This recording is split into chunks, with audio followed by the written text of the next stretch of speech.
Bismillahirrahmanirrahim. Assalamualaikum warahmatullahi wabarakatuh. Waalaikumsalam warahmatullahi wabarakatuh. Gus, nama saya Indana Zulfa, saya dari Boyolali dan saya santri BK angkatan 31. Pertanyaan saya, bagaimana pendapat Gus Baha tentang wanita karir ataupun wanita yang aktif dalam bidang sosial? Terlebih wanita ini adalah seorang penghafal Al-Quran. Maksud saya, yang wanita karir ini bukan hanya dalam mengajar, tidak hanya bekerja dengan mengajar, tapi dia juga terjun dalam bidang bisnis dan juga suka melakukan inovasi-inovasi baru seperti mendirikan lembaga sosial dengan tujuan untuk menolong orang lain. Dan dalam Islam sendiri, bagaimana aturannya atau batasan-batasannya? Terima kasih. Provokator tenan ya. Kenapa Al-Quran yang bisnis wanita karir? Hukum-hukum sosial seperti itu tidak usah dijawab secara umum. Nanti kalau tak jawab boleh, kebetulan terjadi kecelakaan saya yang disalahkan. Misalnya terus gak seneng suami, seneng orang lain kan ya repot ya. Tapi kalau diharamkan juga tidak banyak yang benar-benar akibatnya itu positif karena orangnya juga positif. Nah di adat fikih Bali, di adat fikih itu hukum fikih yang produknya itu bersifat sosial, biasanya ulama itu pasti khilaf karena nggak ada kepastian semua. Kayak begini, anak hafid merantau di Jakarta boleh ndak? Dibilang nggak boleh yang manfaat ya banyak, dibilang boleh yang tersesat ya. Kan nggak jelas hukum itu udah harus hafid gini ya sama ini. Dulu ini di kampung khusus tadi di Jakarta berulah semua ini. Kayak gitu itu kan nggak jelas karena masalah sosial. Ada ini yang kisah nyata. Istri saya haji itu tidak sama saya, ibu saya haji ya tidak sama bapak. Tak tanya, kata orang-orang tanya, Gus umumnya istri haji sama suami. Terus ada yang cerita, bener Gus, bener jenengan nak haji tidak usah sama suami istri. Kenapa? Mekah itu gak tempat bertarung, biasanya suami istri itu bertarung. Mekah itu gak tempat konflik. Biasanya kalau suami istri itu kan tukang konflik. Saya punya teman berkeluarga keraton itu haji sama istrinya, Prof. Kebetulan ada istri baik, bikinkan teh pagi-pagi, bikinkan teh suaminya. Istri itu loh baik, suaminya dibikinkan teh. Jawabnya istri yang satu, gimana? Mau tukeran?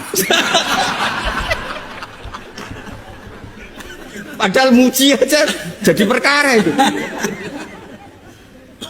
Nah kalau ini yang cerita guyonan, tapi fakta. Habis tawaf suaminya nangis. Kenapa Pak nangis? Orang sebanyak itu kok cantik semua, kecuali kamu. Karena lihat orang Pakistan, Turki, Uzbek gitu. Gantian istrinya tawaf, habis itu nangis. Kenapa kau nangis? Semuanya ganteng kecuali kamu. Artinya gini, kalau haji sama suami istri akibatnya begini, masa kamu masih bilang sunat gitu? Jadi di bab sosial tuh gak jelas apa? Pernah ada cerita Sayyidah Khadijah, perempuan saudagar, perempuan kaya, sukses. Bahkan ada cerita perempuan yang luar biasa, suaminya tuh gak bener sama sekali. Asia, punya suami gak bener, dia tetap jadi orang baik. Ada yang suaminya orang baik, tetap dia gak karu-karuan, istrinya Nabi Nuh. Itu bukti kalau masalah sosial itu udah usah dibakukan. Nah, jadi kalau ditanya orang, Gus saya ini perempuan cantik, saya anaknya orang gak punya, saya harus kerja di mana? Saya mesti fatwanya tunggal. Kalau bisa di pabrik atau tempat terbuka, karena pantangannya perempuan itu layak keluar narojulun bimroatin. Kalau kamu cantik, usahakan jangan pembantu rumah tangga. Pokoknya usahakan yang di tempat terbuka, karena itu panduannya Islam. Kalau kita punya anak cantik, nyun sewu, kendaraan umum kayak bis tentu lebih aman timbang yang privat. Itu kalau boleh memilih. Ini kan cerita fikih. Tapi kalau pakai individu kan tidak ada bisa jamin semua kan. Jadi fikih-fikih sosial itu biasanya ulama tidak punya baku ya, pokoknya saya jawab saya ya kalau mau orang baik dan punya akibat baik ya baik. Kalau orang baik ya karena bisa apa kita di depan hukum sosial. Karena ya itu tadi kita punya contoh Fir'aun itu kayak apa? Keduanya Fir'aun kayak punya istri legendaris namanya siapa? Asia.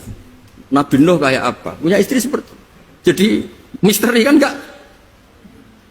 Artinya kalau kamu mendewa-dewakan kalau suaminya baik pasti ya enggak juga, lingkungannya baik, lingkungannya Fir'aun kurang apanya?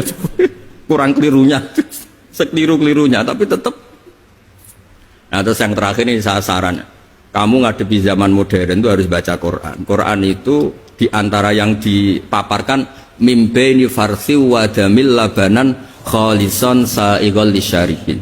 Jadi Allah itu bisa mengelola sapi, itu kan makanannya rumput. Di tubuh sapi itu ada darah, ada kotoran, tapi sapi bisa melahirkan susu. Itu kata ulama-ulama, apapun rusaknya zaman, sebetulnya gesekan-gesekan di alam nyata ini ada kotoran, ada darah. Kalau kamu orang baik, pasti tetap jadi labanan khalisan. Tidak usah putus asa. Apapun zaman ini kita harus tetap jadi labanan khalisan. Padahal mimbaini farsiu wadamin antara itu bukti bahwa kita tidak boleh putus asa. Sekarang zaman tidak kayak dulu, tidak kayak zaman Wali Songo. Zaman sekarang pun masih ada begi, masih ada Ustadz Sulada. Wong yang buka pertanyaan dia kok yang suruh jawab saya. Itu pakai fikih apa nggak bisa juga. Itu bisanya benar kalau saya ampuni, kalau enggak. Tapi karena saya ini kiai baik kan nurut sama Allah wal afina. Ya, wassalamualaikum warahmatullahi wabarakatuh. Baik, terima kasih sekalian dan